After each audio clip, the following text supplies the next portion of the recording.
زن و شوهر بعد از طلاق و جدایی برای فرزند یگانه اشان دعوا کردند. هر یکی از آنها میخواست که پسر بچه خردسالشان نزد او بماند. دعوای خود را به نزد قاضی کشیدند. قاضی حکم کرد که پسر بچه یکی از والدین را انتخاب کند تا با او بماند. پسر بچه هم پدرش را انتخاب کرد.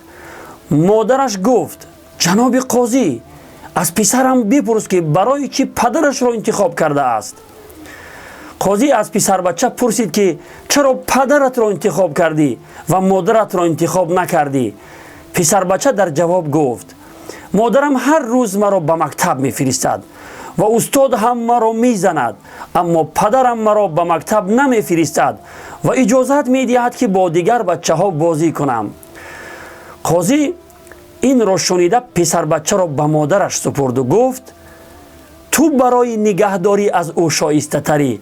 تو سزاوار هستی که فرزند نزد تو بماند. یادمان باشد که کیش ما چه بود، آتش و آتش پرستی در سجود.